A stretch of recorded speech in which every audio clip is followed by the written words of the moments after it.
I took a cruise on board the newest ship in the fleet from one of the most famously formal cruise lines out there, Cunard's Queen Anne.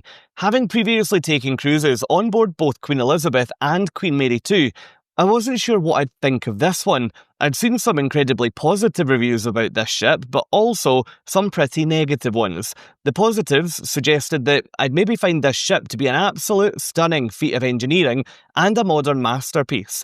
But the negatives, well, they suggested that she's more like a modern-day new build with no character and simply not able to compare to her fleetmates.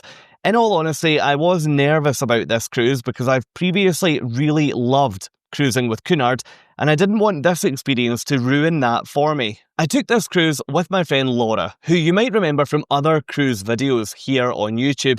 We aim to take one cruise together each year, so if you haven't seen her around before, you're probably going to see her popping up again at some point in the future. In this video, I'm going to share with you my full review of cruising on board Queen Anne. I'll show you our itinerary, our stateroom, our favourite and least favourite parts of the ship, and so much more of the passenger experience. I'll also cover the topic of dining because it's very different to what you'll find on other Cunard ships. And I'll also tell you how much we paid for this cruise, and most importantly, if we found it value for money. If you do enjoy this video today, and if you find it useful, then please do consider supporting my channel by simply clicking both the thumbs up and the subscribe buttons. Anyway, let's get started talking about embarkation. We embarked the ship at Ocean Terminal in Southampton, England, and it was one of my easiest embarkations to date. We arrived at about 2:30 PM, which was within our allocated time window that was given to us during the online check-in process, and it took us, believe it or not, 10 minutes to go from the front door of the terminal through check-in and up the gangway to board the ship. I've boarded other cruise ships at this exact same terminal, so whatever happened this day, I really hope that is what all of my future embarkations look like from Ocean Terminal. As soon as we got on board, it was clear that this ship was completely different to the other ships in the Cunard fleet that I'd cruised on previously. Everything, and I mean everything, was so modern, far more so than I even expected it would be, based on the reviews I'd read before coming onto the ship. One of the first venues that we came across was the Queen's Room, which is among the most heavily critiqued elements on this ship.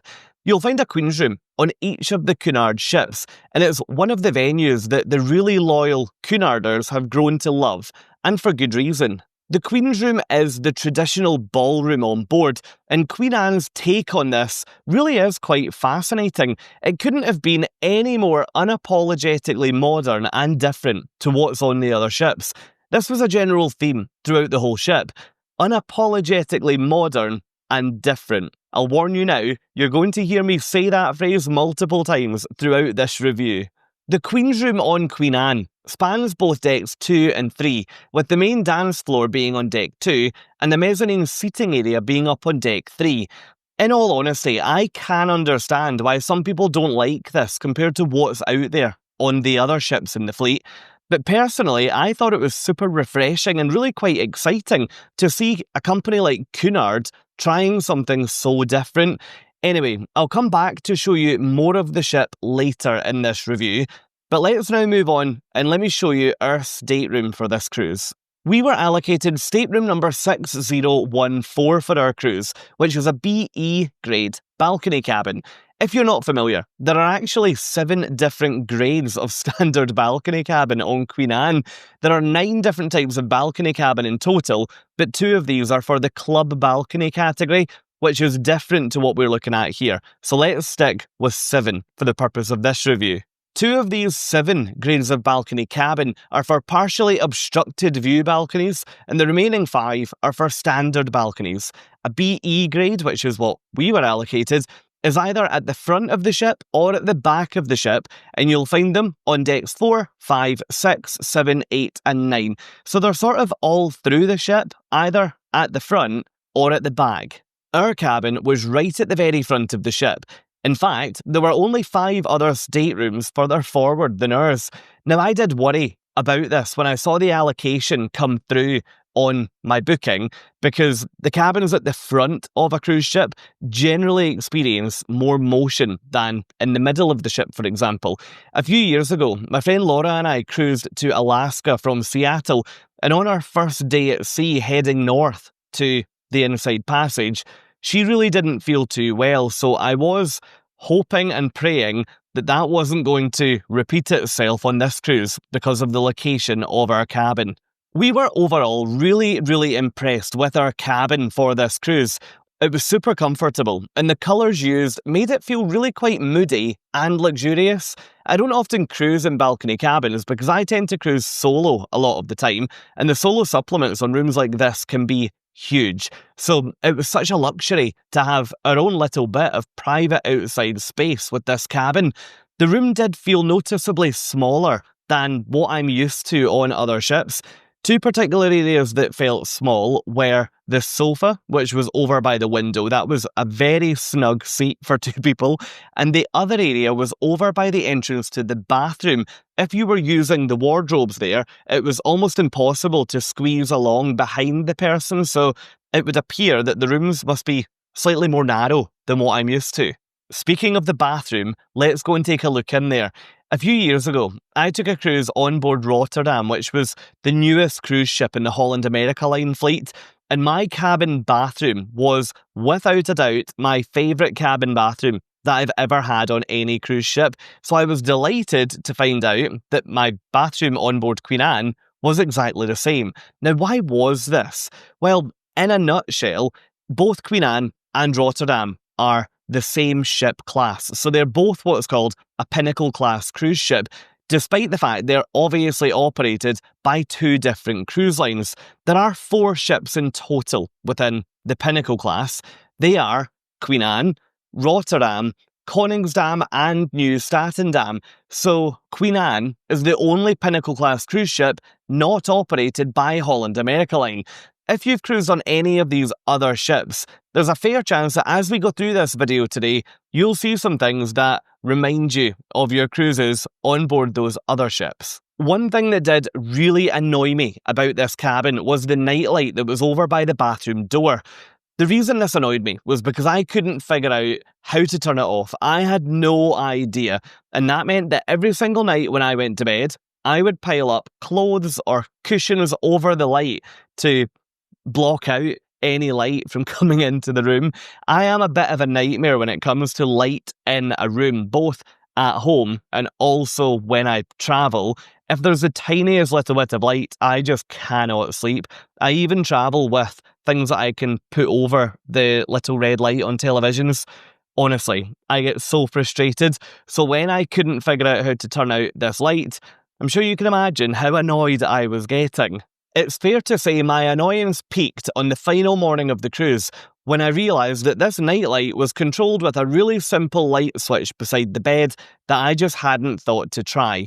So it was entirely my fault, and I guess I'll know for next time if I ever reboard Queen Anne. Outside the cabin, there was a design feature on Queen Anne that I really liked. This cruise ship has been designed with 3 main stairwells and lift lobbies, one towards the front, one in the middle, and one towards the back of the ship.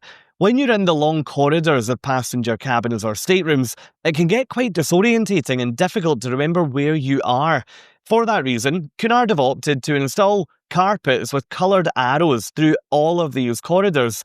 Each of the lobbies then have a different colour associated with them. For example, the one at the front of the ship is blue, the one in the middle of the ship is yellow, and the one towards the back of the ship is red.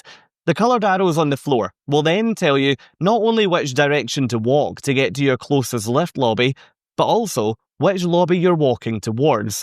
It's clever, isn't it? So just remember, the front of the ship is blue, the middle of the ship is yellow, and the back of the ship is red. So, now that we've covered the cabin and all of the quirks associated with it, let's now move on to look at our itinerary. We were on a 4-night cruise out of Southampton, and that only took us to one port. We'd set sail from Southampton on day 1, arrive into Rotterdam in the Netherlands on the afternoon of day 2, we'd then stay there overnight and then leave on the evening of day 3, We'd then spend day 4 at sea to relax and enjoy the ship, before then returning to Southampton on the morning of day 5. We'd booked this cruise largely to experience Queen Anne because of the huge amount of mixed reviews I'd heard. I just really wanted to get on board. The fact we docked in Rotterdam, though, was a huge plus point because I've taken loads of cruises to there before, and I was really, really excited to show Laura around. While we were in port, we spent some time at a waterway that they've dammed to turn into a surfing simulator, explored some of the shopping streets, and we also went to the famous food market. If you've never visited this place before when you've been in Rotterdam, please add this to your list because it is so good. You'll find loads of vendors here, all offering different food, drinks and gifts. While we were in there, I opted for Dutch chips, which is always an absolute essential item for me when I cruise to this part of the world. It's essentially thick-cut French fries that are absolutely smothered in sauce. Think things like curry ketchup or mayonnaise. I opted for a chipotle mayo, and honestly, I can feel my mouth watering just thinking about them. Laura, on the other hand, chose to go sweet by ordering a stroopwafel, which also got a huge thumbs up from her and a rave review in the weeks that followed. We finished our visit to the market hall with coffees and chocolate, before then heading back down to the ship. During this 4-night cruise, I also wanted to film a full ship tour, so it was in our best interest to get back onto Queen Anne while everybody else was ashore to try and capture as much of the ship as possible without loads of people in shot, because if tomorrow was a sea day, that ship was going to be pretty busy. Let's jump back to our Southampton departure. We had an absolutely beautiful afternoon for sailing out, with the sun even trying to make a real appearance for us. We chose to watch the ship leave from the Panorama Pool Club, which is the pool deck at the back of the ship up on deck number 9. It genuinely felt as though the rest of the ship had the same idea. It's always really nice to see a UK sail-away party busy, rather than being rained off and everybody being stuck inside, watching Southampton leave through the grey and rainy windows of the ship. Out here, there was another aspect of the ship that I really liked. These tiered terraces at the back of the ship seemed to wrap around part of the pool area. This design touch felt like a really nice nod to some of the much older ships with the tiered aft pool terraces, like what you'd find on, for example, Queen Mary 2. These tiered aft terraces at the back of the ship also mean that pretty much wherever you are at the back of the ship gives you a great view. So I guess I'm not overly surprised why so many people went out there as we were leaving the port today. After sail away, we took a walk along the top deck spaces before heading down to the cabin to get ready for dinner. The pavilion is the main pool space on board Queen Anne. It's also on deck 9, with a mezzanine level up on deck number 10. There's then another level up on deck 11 that looks down into this space. Both decks 9 and 10 are protected by this huge retractable roof, making it a really good choice of ship for both cold and warm weather itineraries.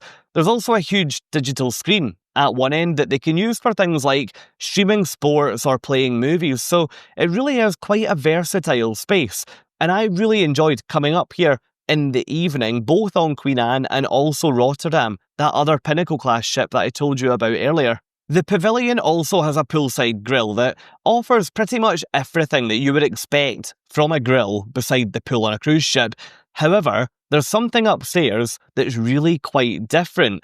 Up one level, but within the pavilion, you'll find the Pavilion Wellness Cafe. This quickly became one of our favourite food venues on board. You could get things like salads, build your own bowls, and generally just much lighter bites up here. Both of us gave this a massive thumbs up, but I'm not going to comment on the fact that I may or may not have retreated to the buffet after a light snack up here to get some chips. Okay, let's now move on to talk about the ship itself. Queen Anne entered service in 2024, and she is, believe it or not, the 249th ship to sail under the Cunard flag. Yes, you heard me right, 249th. She was built in Italy by the team at Fincantieri, and she was christened in Liverpool in England. At that naming ceremony, the city was named as her godparent, which is a pretty unusual move for a cruise line, especially one like Cunard. When you look at the godmothers for the other ships in Cunard's fleet. The late Queen Elizabeth II is the godmother of both Queen Mary II and Queen Elizabeth, and Queen Camilla is the godmother of Queen Victoria. At the point of Queen Victoria being christened, Queen Camilla was then Camilla, the Duchess of Cornwall. So it was a really interesting move for Cunard to name the city of Liverpool the godparent for Queen Anne. Queen Anne is a big ship. She's just over 322 metres long, and she rises to 64 metres above the water. To put that into perspective, I'm just over 6 foot tall, meaning that Queen Anne is the length of about 176 Frasers, aka me, lying head to toe, and she's the height of 35.5 of me standing on top of each other.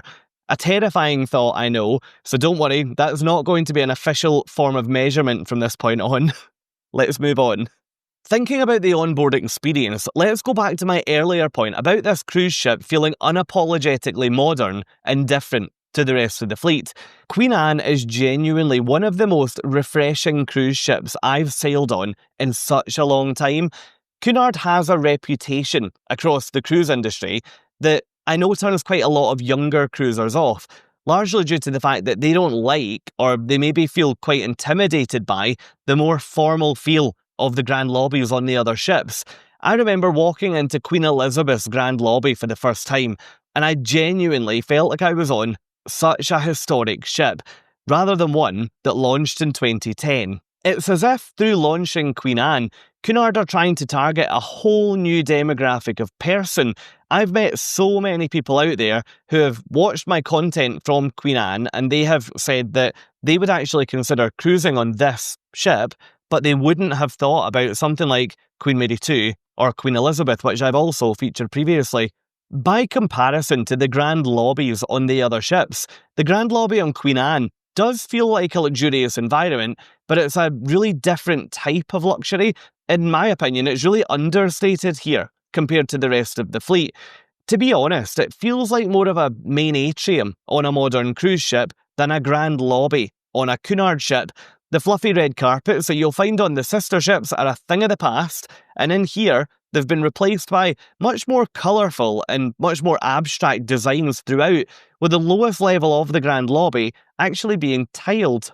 One feature that I loved about Queen Anne's grand lobby was the huge piece of art that changes as you walk around the space. The picture in the centre of the grand lobby uses what's called lenticular fins to change between 3 different scenes, depending on which direction you're looking at it from.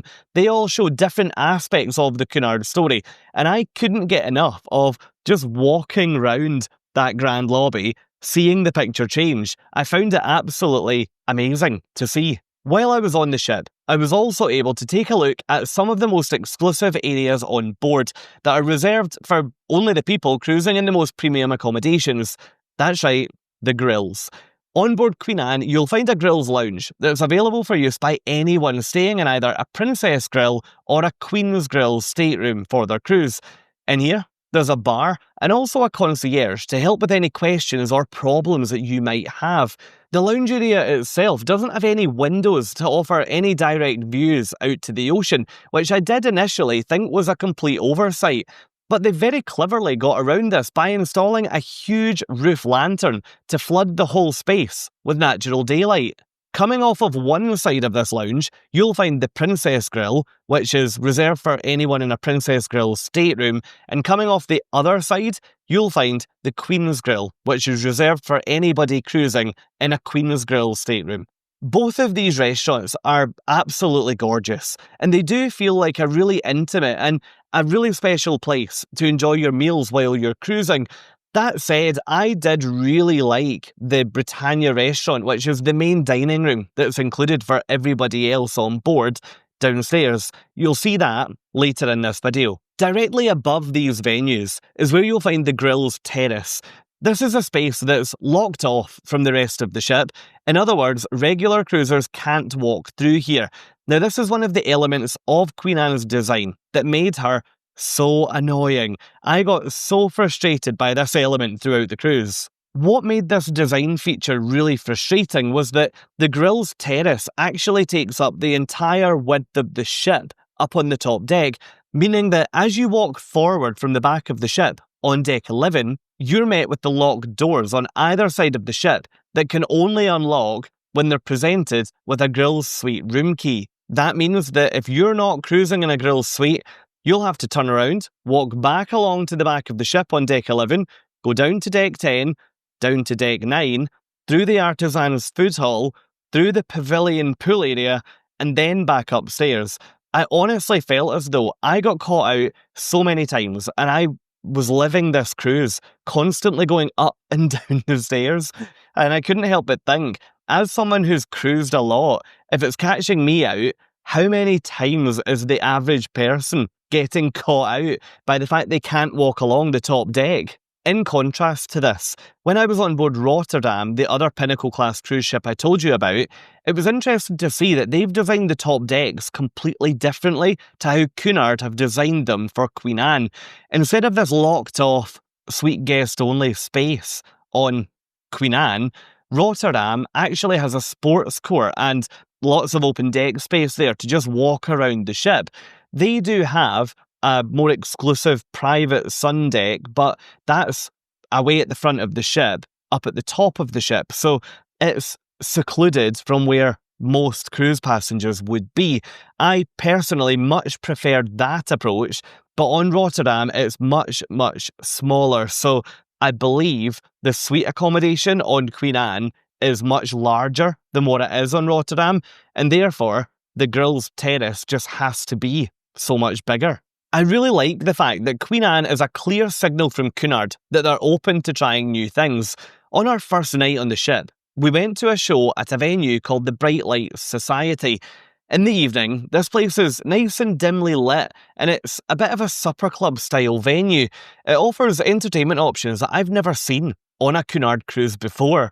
One example of this is the show that we went to, which was called Noir, which was a murder mystery themed interactive show.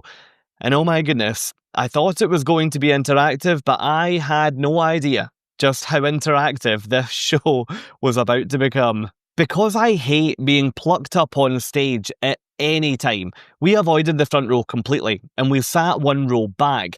But little did we know, that didn't do much good here tonight. A couple of audience members were plucked out of the audience to take part in the show, and I found myself being the lucky participant pretending to be a French person. Yes, hence the beret, but I won't give too much away, because if you're going to see this show, I don't want to ruin it for you, but honestly, it was such a good laugh. At the end of my, shall we say, performance, I needed to just sit back and relax with my glass of wine. I think I definitely earned that one. Now, at the point of my cruise, the Bright Light Society was an included venue, but I believe that over the last few months, Cunard have now switched that to be a venue that you pay a little bit extra for. My recommendation is that the Noir show, or if there's an interactive equivalent to that on your cruise, it's really good fun, and it's also really professionally done. So if you are looking for a very different, fun night on the ship, then I'd really recommend giving it a try. Another thing that made Queen Anne really different was the wellness studio. This was a stunning outdoor fitness venue all the way at the very top of the ship. Can you even imagine doing your morning yoga with the mountains in Alaska surrounding you, or maybe while the ship is docked in Sydney Harbour? It would be amazing, wouldn't it? And before you ask, no, I didn't get up to enjoy sunrise yoga with the city of Rotterdam watching me. So, what was the food like on board Queen Anne? Well, in a nutshell, we were really happy with the food that we ate on board. We felt that the portions were really good, the temperatures of everything that were coming to the table were good, the presentation was great, and the variety on offer from the included venues was also really, really good. We ate mostly in the included dining venues during our cruise, but we did try a speciality dinner one night, which I'll come back to in a second. Queen Anne has got 15 dining options on board, so there's always plenty for you to choose from. Now remember, 4 of these are main dining room style venues, but 3 of them can only be used by passengers cruising in a suite or in an upgraded club cabin. For us, we ate most of our meals in the Britannia restaurant, which was down on decks 2 and 3 of the ship. I remember thinking exactly the same on my last Pinnacle class cruise. How nice is this dining room? This ship class offers you an absolutely stunning dining experience. It felt as though this place, if it were on land, would have cost a fortune to dine in. We genuinely never really had a bad meal on board. Everything from breakfast, lunch and dinner in here was great. One meal that I would give a shout out to though is the Eggs Benedict that I ordered in the Britannia restaurant. For whatever reason, they just could not get it right. And as you can see on the screen now, the only thing running here was me to get away from this Benedict and to get my breakfast elsewhere. One of our favourite things to do from a dining point of view on Queen Anne was to skip dessert down in the Britannia restaurant and head back to the cabin to order room service. That then gave us a 30-minute window where we could just relax, breathe, and enjoy a snack out on our balcony rather than being quite cooped up down in the restaurant. That worked well for us because we were on a table for 2, but it wouldn't quite be as easy if you were at a larger shared table because I'm not too sure how you would escape the rest of your company to just go and sit on your balcony. In terms of speciality or upcharge restaurants on Queen Anne, you've got quite a few to choose from. First, there's Ajiwa, which specialises in Japanese food. Second is Tramonto, the onboard Italian. Then, just across the hall from Tramonto, you've got Aranya, which is the Indian restaurant. Elsewhere, you'll find Sir Samuel's, the steak and seafood venue, and you'll also find the Golden Lion pub, which offers typical pub food included in your cruise fare, but there's also some more premium chargeable extras. If all of this sounds like too much to choose from, then don't worry. Queen Anne also does have a buffet. It's slightly different to a traditional cruise ship buffet. It's called the Artisan Food Hall, and it operates more like a food market hall, I guess, with individual counters offering different themes of food. The Artisan Food Hall was very busy during our cruise, but we always managed to find somewhere to sit down, and it was probably among the best buffet-style venues I've ever seen on a cruise ship. It was excellent. Of course, how can we move on from the topic of dining without mentioning the fact that there's a daily afternoon tea service down in the Queen's Room? Now, we did this multiple times during the cruise, but it was so busy. Based on what we saw, if you're not there at least 30 minutes before it starts, you're simply not going to get a seat. It is a really nice experience. You've got classical musicians performing in the middle of the room, and you're then served a formal afternoon tea by the fully dressed waiting team. It really is a moment of bliss. I found that the day that we were docked in port was excellent to enjoy afternoon tea because a lot of other people were ashore, which meant that we could relax in the Queen's Room, sipping tea, eating scones, and many cakes. I mentioned that we tried one meal in a speciality restaurant while on board. We opted to go for Aranya because we both love Indian food. This restaurant was towards the back of the ship on deck 9. It's technically within the Artisan's Food Hall, although there is an open dividing wall splitting it off. In here, you can expect to find Indian food, but with a really modern twist. There's that word again, modern, and I don't apologise for using it over and over and over again. We were really impressed with the food that we ate in here, although we would have liked to have been more closed off from the buffet venue next door, considering we were paying more for our dinner here. The fact that it's right next to the buffet, the wall has massive holes in it going into the buffet, that does really detract from what could feel like a really nice exclusive environment. So hopefully in the future, they look at that and they hide the buffet restaurant from view while you're paying extra for speciality dining. So, the big question, how much did we pay for our cruise and was it value for money? We paid £1,538 or $2,063 for our 4-night cruise, which works out at £769 or $1,031.50 each. When you look at this on a per night basis, that means that we paid in pounds £192 per person per night, or $258 per person per night. That got us things like the 4 nights of accommodation on the ship, our entertainment, and our food. It didn't include things like the service charges. On a Cunard ship, they apply a fixed rate of service charge to the different types of cabin on board.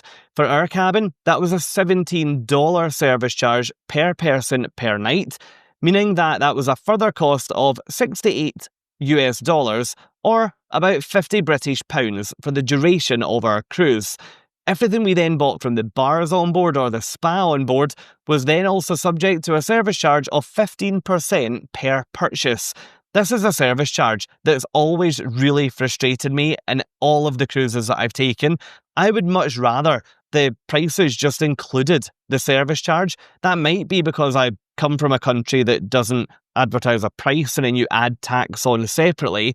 But the way I look at it is, if I order a glass of wine at a bar and the price of that is $14, that's going to cost me over $16 before I've even walked away from the bar. I just wish that if that's the cost of the glass, it would be $16 to begin with, rather than me going to the bar and thinking it's one price and then signing a cheque that's 15% more. So, the second big question, did I think our cruise on Queen Anne was good value for money? The honest answer is no. The reason why I would say no is that if you look at what we paid for our 4-night cruise versus what you would pay now to book a 7 or a 14-night cruise on this ship, it's quite clear to me that we didn't get a bargain and we didn't get amazing value for money. Now, that said, we didn't pay way over and above the odds, we just didn't get amazingly good value for money. I've taken lots of these short cruises and we paid way more than what I would expect to have to pay to jump on for 3 or 4 nights out of Southampton on most other cruise ships. That said, the reason we booked this ship was to get on and see how she fared versus the rest of the fleet and the other ships that we've cruised on in the past, because the reviews were so difficult to read. So is Queen Anne as good or as bad as the really mixed reviews seem to suggest? Well, in all honesty, after spending 4 nights on here, I can completely understand that she's what I would call a Marmite ship. People are probably either going to love or hate this cruise ship, with those in the latter camp probably being the really loyal Cunard audience who want the ship to feel as traditional as the other queens do. From my perspective, I loved my time on board.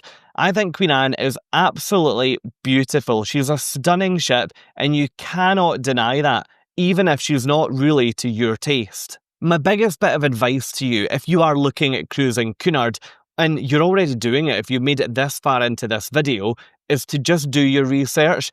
Queen Anne's launch means that the advice I've previously given for cruise lines like P&O Cruises, who operate traditional but also very modern cruise ships, now absolutely applies to the Cunard fleet. The cruise product that you're going to experience across the Cunard fleet now will differ depending on what ship you choose. That's something that I wouldn't have said before getting on to experience what Queen Anne is really like. If you're looking for a modern, glitzy ship, then you're going to be really disappointed, I would imagine, if you were to book on to Queen Mary 2, for example. But if you are looking for a really historic and important ocean liner, then you're also going to be really disappointed booking onto Queen Anne. So it's super important that you do your research to understand exactly what you're buying into before you even book the cruise, and certainly before you head to the port. And that's it. That's my full review of my 4-night cruise on board Cunard's Queen Anne. I really, really hope that you've enjoyed this video today, and I really hope that you'll find it useful. If you have, then please do support my channel by clicking both the thumbs up and the subscribe buttons. And why not come and join me in another video? Over here, I take you on a full tour of every single venue on board Queen Anne, leaving absolutely no stone unturned. I'll hopefully see you over there. Thank you so much for watching, and have a great day.